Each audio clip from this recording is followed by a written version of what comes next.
Terhormat bapak-bapak, ibu-ibu, salam Pancasila. Bapak-bapak, ibu-ibu yang melihat video saya ini, tolong jangan lupa subscribe, like, dan di-share. Sifatnya gratis.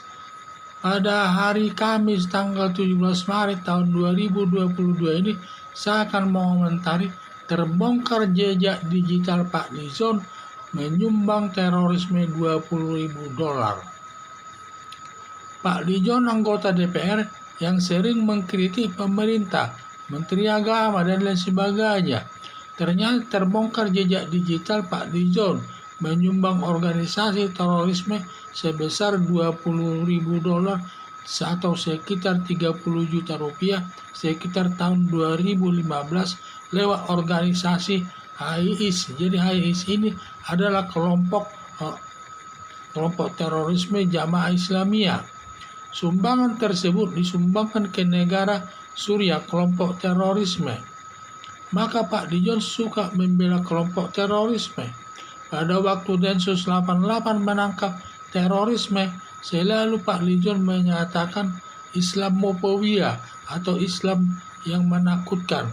Seakan-akan Islam itu menakutkan karena sering ditangkap oleh Densus 88 tersebut. Sehingga mengusulkan Densus 88 dibubarkan saja. Padahal Densus 88 sangat dibutuhkan untuk mengantisipasi masalah terorisme yang sangat biadab perbuatannya, yang sering mengebom gereja dan orang-orang yang tidak sejalan dengan organisasinya sering dilakukan pengeboman dan lain sebagainya. Sampai pemerintah merevisi Undang-Undang Nomor 5 Tahun 2018 yang intinya walaupun belum ada peledakan tetapi sudah menjadi anggota terorisme dapat ditangkap, yang ancaman hukumannya sangat berat, yaitu hukuman mati, seumur hidup, dan hukuman badan maksimal 20 tahun. Terkait masalah hukumannya tergantung putusan hakim. Kalau pertimbangan hakim lebih banyak alasan memberatkannya, dapat dikenakan hukuman mati. Tetapi kalau alasan meringankannya lebih banyak, mungkin dijatuhkan hukuman 20 tahun atau 15 tahun dan seterusnya. Mengingat alat bukti untuk Pak Lizon sudah terbukti, yaitu alat buktinya antara lain jejak digitalnya sudah ada, pernyataan-pernyataannya ingin membubarkan daripada Densus 88 tersebut. Ini sudah ada 2 alat buktinya ini. Belum lagi hal-hal yang lain yang belum ditemukan. Ini saja yang sudah nyata, sudah cukup ini untuk bahwa Pak Lizon ini sudah terbukti melakukan perbuatan terlibat dengan terorisme. Agar Densus 88 menangkap Pak Lizon dan diproses sesuai hukum yang berlaku.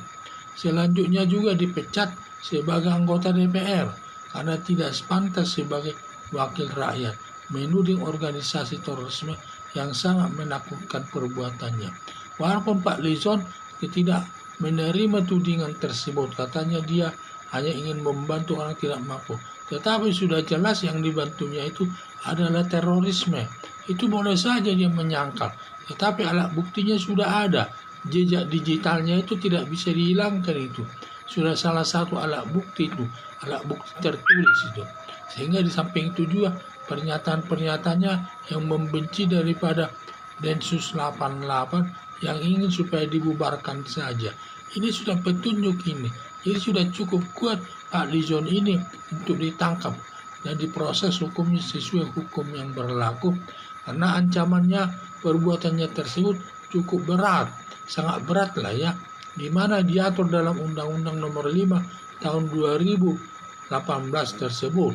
Kalau dilihat dari batas waktu penuntutannya, masuk waktu penuntutannya, karena ancamannya hukuman mati seumur hidup maksimal 20 tahun, di mana batas penuntutan masalah terorisme ini ada selama 18 tahun. Ini kasusnya belum ada, baru 7 tahun, sehingga masih banyak waktunya untuk batas penuntutannya masih banyak. Sehingga harapan saya supaya polisi menangkap Pak Li Jong tersebut. Jangan berlarut-larut, dibiarkan begitu saja, nanti lewat batas waktu penuntutannya. Berhubung masih ada waktu batas penuntutannya, yaitu 7 tahun, masih ada 11 tahun lagi batas waktu penuntutannya, agar diproses sesuai dengan hukum yang berlaku. Karena batas waktu penuntutan semua perkara ada 4 yang diatur dalam pasal 98 KUHP, yaitu yang pertama adalah masalah percetakan yang batas, di mana tuntutannya paling tinggi 3 bulan, batas waktu penuntutannya 1 tahun. Jadi kalau ancam perbuatan tersebut, ancaman pidananya di bawah 3 tahun, batas waktu penuntutannya adalah 6 tahun. Kalau perbuatannya tersebut ancaman hukumannya di atas 3 tahun, maka batas waktu penuntutannya 12 tahun. Kalau ancaman hukumannya adalah hukuman mati seumur hidup, yaitu batas waktu penuntutannya adalah 18 tahun. Padahal Pak Li Jong baru menyerahkan uang itu tahun 2015, berarti sudah 7 tahun. Jadi masih ada siksa waktu penuntutan kepada Pak Li Jong ini selama 11 tahun. Ya, harapan saya Densus 88 supaya segera memproses, menangkap dan menahan Pak Li Jong tersebut, dan jangan dibiarkan berlama-lama, nanti habis waktu penuntutannya. Nah, inilah harapan saya, apalagi dia sebagai wakil rakyat ya, yang mendukung organisasi terorisme, sangat menakutkan perbuatannya dan tidak pantas dia mendukungnya tersebut. Jadi mengingat alat bukti sudah cukup bukti. Jadi harapan saya segera menangkap Pak Li Jong, jangan ragu-ragu menangkapnya, karena anggota DPR Densus 88 harus mendasarkan asas equality before the law atau persamaan hak di depan hukum. Sekian dan terima kasih.